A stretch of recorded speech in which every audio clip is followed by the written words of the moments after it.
मेरे प्यारे दोस्तों, नो पॉलिटिक्स प्लीज में आपका स्वागत है। दोस्तों, क्या भ्रष्टाचार के प्रति हम सब उदासीन हो गए हैं या हमारी खाल भी गैंडे की तरह हो गई है कि अब भ्रष्टाचार हमारे लिए कोई मुद्दा नहीं रहा? आप याद करिए कि हर बार जो है विपक्षी दल भ्रष्टाचार के नाम पर एकजुट होकर और मोदी को कोसता था कि ईडी के छापे पड़ रहे हैं, ये प्रताड़ना चल रही है, ये परेशानियां खड़ी की जा रही हैं। यहां तक कि कुछ लोग तो सुप्रीम कोर्ट भी गए थे कि ईडी को छापे डालने से रोका जाए, लेकिन खैर सुप्रीम कोर्ट ने इस मामले में जो है रोक लगाने से इनकार कर दिया। बट अभी देखिए, चुनाव चल रहे हैं, भ्रष्टाचार का मुद्दा प्रधानमंत्री मोदी उठाने की कोशिश कर रहे हैं, लेकिन ये मुद्दा किसी को समझ ही नहीं आ रहा है। समझिए, अभी झारखंड में ईडी ने झारखंड के ग्रामीण विकास मंत्री के ओएसडी और नौकर के घर समेत दूसरे अन्य ठिकानों पर छापा मारा और जिस तरीके से बड़े बड़े इन्वेस्टमेंट के पेपर्स और 35 करोड़ नगद बरामद हुए, वो मतलब सबको हैरान कर रहा है। और वो मंत्री किसके हैं? कांग्रेस के मंत्री हैं। अब आप समझिए क्यों ये विपक्षी दल ईडी की कार्रवाई पे और प्रधानमंत्री मोदी का जो वाक्य है कि ना खाऊंगा ना खाने दूंगा, उससे ये बहुत ज्यादा चिढ़ते हैं। लेकिन उससे ज्यादा आश्चर्य की बात यह है कि एक मतलब जो है इतना सब कुछ होने के बावजूद कोई भी आम आदमी इस भ्रष्टाचार के मुद्दे पर अपना मुंह नहीं खोलना चाहता है।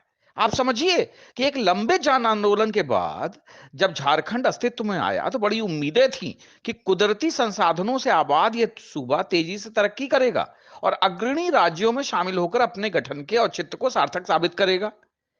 आदिवासियों के जीवन को सुधारने का एक सपना देखा गया था, लेकिन विकास तो हुआ नहीं, बल्कि इस प्रदेश में आप देखिए, इसके मुख्यमंत्री से लेके सारे एक आईएएस अधिकारी से लेके सब सिर्फ भ्रष्टाचार में, खनन का माफिया का पैसा जो है पूरा का पूरा सिर्फ भ्रष्टाचार में लगा हुआ है।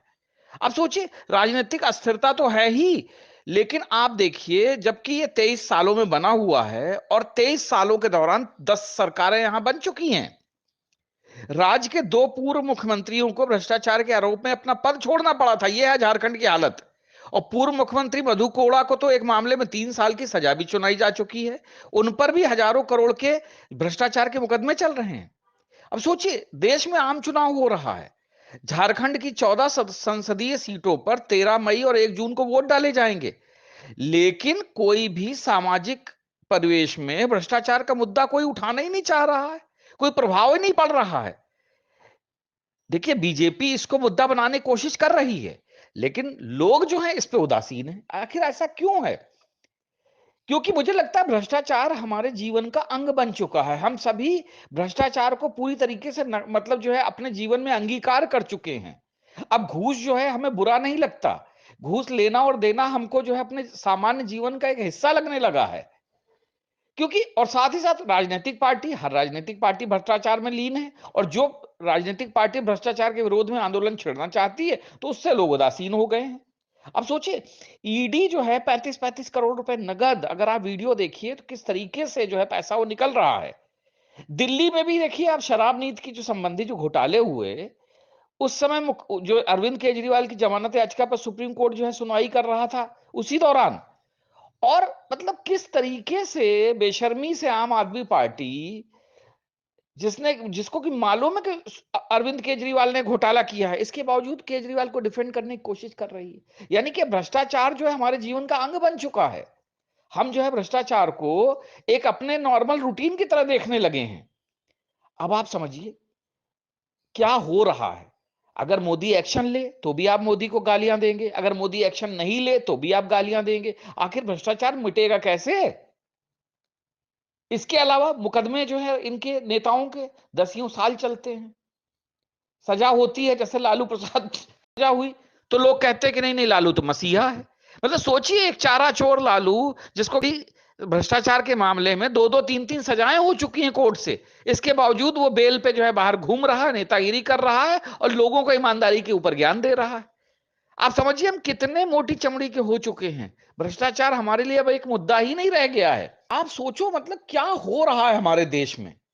झारखंड हो चाहे आम मतलब पूरा देश हो, आम आदमी के लिए भ्रष्टाचार बहुत खतरनाक है। सारी कीमत जो भ्रष्टाचार की होती है वो आम आदमी को चुकानी पड़ती है। 36 राज्य हैं, केंद्र शासित प्रदेश हैं और उसमें झारखंड जो है 32वें नंबर पे है और सबसे गरीब 3 जो आबादी वाले देशों में प्रदेशों में ये प्रदेश शामिल है। अब आप समझिए जहां पर कि भ्रष्टाचार से निपटने के लिए बड़ी कड़े कानून होना चाहिए, वहां पर मुख्यमंत्री से लेके संतरी तक जो है भ्रष्टाचार के मतलब जो है उसमें हाथ काले किए बैठे हुए हैं। दोस्तों, मुझे लगता है कि हम सभी को जागना होगा, भ्रष्टाचार के विरुद्ध एक जन आंदोलन चलाना होगा। आखिर क्यों ऐसा हो रहा है? हम क्यों ऐसा कर रहे हैं? किसकी कीमत पे भ्रष्टाचार फल फूल रहा है? हर आम आदमी जो है भ्रष्टाचार की कीमत चुका रहा है। ये अलग बात है कि जो राजनेता हैं, उनको इस चीज से कोई फर्क नहीं पड़ रहा है। वो तो भ्रष्टाचार के खिलाफ ही खड़े हो गए हैं। लेकिन आम आदमी को इस पे जो है सोचना पड़ेगा। ईडी हो चाहे सीबीआई हो, मुझे लगता है कि इनको पूरी तरीके से छूट देनी चाहिए ताकि हर भ्रष्टाचारी तक इनकी हाथ पहुंच सके और पूरे देश में जो भ्रष्टाचार और जो दौलत लोगों के जो घरों से निकल रही है, जो विपक्षी दल हो चाहे पक्ष के दल हो, जिसके घर से भी ये दौलत निकले उसको जल्द से जल्द सजा दी जाए ताकि लोगों का जो है देश के कानून पर, ईडी और सीबीआई पर और भी दूसरी भ्रष्टाचार निरोधक एजेंसियों पर विश्वास बढ़े और हमारे देश का जो जो भ्रष्टाचार के मामले में जो रैंकिंग नीचे है वो रैंकिंग जो है ऊपर आए और हम सब जो है अपने देश को एक ईमानदार और पारदर्शी छवि वाला देश बना सके। जय हिंद, जय भारत।